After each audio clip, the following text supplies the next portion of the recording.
हाँ गईली पनिया के पढ़ावल ये राम पहिले गवाला हम गईली पनिया के पढ़ावल ये राम आगे ठीक दुनिया के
गंगा स्नान करके प्रस्थान कर रहे हैं।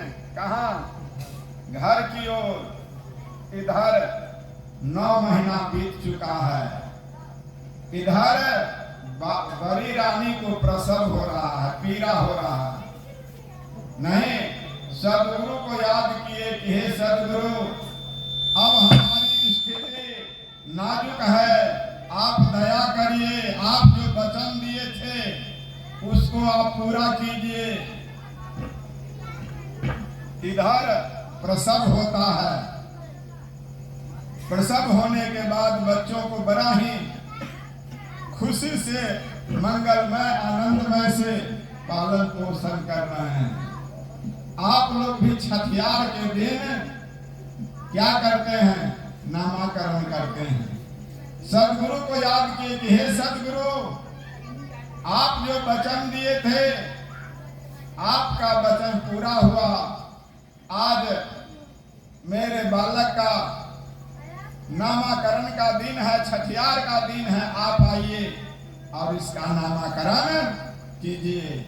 नहीं, सदगुरु का आगमन होता है, चरण पर छालन करती है रानी और कहते हैं कि धन्य है गुरु, आपने दर्शन किया, आपका वचन पूरा हुआ, इस बालक का नाम आप रख दीजिए। सदगुरु कबीर कहते हैं इस जंगल का क्या नाम है? कहते हैं वन का नाम है चंदन वन। कहा कि इस बालक का नाम चंदन कुमार ही होगा। आशीर्वाद दे करके सदगुरु अंदर ध्यान हो जाते हैं, बड़ी ही खुशी से लालन पालन करने लगते हैं। कई महीना बीत जाते हैं, लगभग साल भर से जब अधिक हो गया, बालक जब 2-4 साल के हो गए, खेलने लगे, इधर राजा लौट रहा है घर की ओर। विधि का विधान सदगुरु पुनः उसको प्यास लगाते हैं। कहते हैं कि मंत्री रुकिए ना, 10 मिनट समाप्त कर देते हैं। जिसको शुरुआत थी उसको पूरा करने के लिए ना तुरंत तो समाप्त कर देंगे, हमारे ही हाथ में है। बोलिए सदगुरुदेव की। कहा कि मुझे प्राण निकल जाएगा, मैं नहीं बचूंगा, जाओ कहीं से तुम जल खोजो। कहता है कि महाराज आप यहीं विश्राम कीजिए, मैं जाता हूं सघन जंगल में पानी खोजने के लिए। मंत्री निकला पानी की खोज में, बगला पक्षी सबको खोज रहा है। सघन जंगल में जब चला गया तो एक बालक, छोटा सा बालक देगा देगी दे रहा था, जो लकड़ी चुन रहा था। माँ बोला था कि बेटा लकड़ी चुन करके ले आओ। कभी लकड़ी उठाता था गिर जाता था, कभी हाथ से लकड़ी ही छूट जाती थी। उस मंत्री को दिखाई पड़ा जंगल में वो छोटा सा बच्चा। कहा कि भाई इस जंगल में मनुष्य कैसे, उसमें भी छोटा बच्चा, उसके हाथ में एक ठो लकड़ी भी देखते हैं, चलो पूछते हैं कि तुम कौन हो, कहाँ के रहने वाले हो। नजदीक गया तो कहा कि बच्चा तुम्हारा क्या नाम है? कहा कि मेरा नाम चंदन कुमार है। कहा कि तुम्हारे पिता का नाम क्या है? कहा कि मेरी माँ बोली है कि तुम्हारे पिता का नाम वीर सिंह बघेला है, जो मगहर का राजा है। कहा कि तुम्हारी माँ भी इस जंगल में है? कहा कि हाँ चलो ना, मैं अपनी माँ से मुलाकात भी कराऊंगा। क्या तुम्हारी माँ पानी पिला सकती है? छोटा सा बालक तुतलाते हुए कहा कि हाँ मेरी माँ पानी भी पिलाएगी और भोजन भी कराएगा, चलो। वह बच्चा तो उंगली पकड़ लेता है, आगे आगे बच्चा और पीछे पीछे वह मंत्री चलता है। मंत्री को देख करके काफी खुशी होते हैं। कहा कि मंत्री तुम इधर? कहा कि राजा लौट रहे हैं अपने घर की ओर, उसे प्यास लगा हुआ है, उसको पानी चाहिए। कहा कि जाओ राजा को बुला करके लाना, मैं उसे पानी भी पिलाऊंगी, भोजन भी कराऊंगा और सदगुरु की कृपा से जो जब वह जंगल जा रहे थे तो रात्रि जो विश्राम किए थे, तू भी विश्राम किया था, यह वही बालक है, उस बालक से भी भेंट कराएंगे। राजा कहते हैं कि चलिए, रानी इसी जंगल में आपको याद कर रही है, चलिए। राजा वहां आते हैं, पानी पीते हैं, बालक को देख करके उसको गोदी में ले लेते हैं। माँ कहती है कि बेटा यही तुम्हारे पिताजी हैं, इसको प्रणाम करो। राजा अब फूले नहीं समाते हैं, नहीं, भोजन इत्यादि करने के बाद संध्या हो जाती है, सुबह होता है।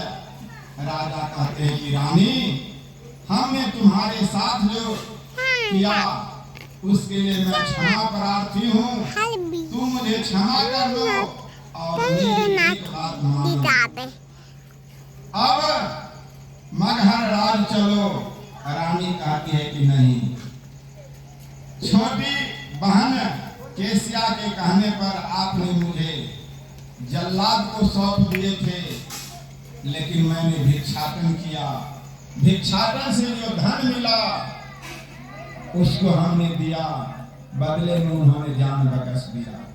अब मैं मगहर को नहीं लौट सकती, न मेरा बेटा जाएगा। राजा बार बार अनुनय विनय करते हैं, अंत में वह मान जाती है। कहा कि चलो, छोटी रानी तुम्हारी बहन बोली थी कि जब आप गंगा स्नान से लौटिएगा तो हमारे लिए खिलौना लाइएगा। नहीं, खिलौना भी मिल गया और चलो वहां चलते हैं। और 2 ही 3 दिन के अंदर मैं भी अब वृद्ध होने ही वाला हूँ। अपने राजकाल में ही यदि उत्तराधिकारी इस बालक चंदन को बना दूंगा तो प्रजा में भी खुशी होगी। पहले तो नहीं करती है, लेकिन राजा जब मनाते हैं अंत में मान जाती है। राजा, रानी, चंदन कुमार और मंत्री सब प्रस्थान करते हैं। कहाँ?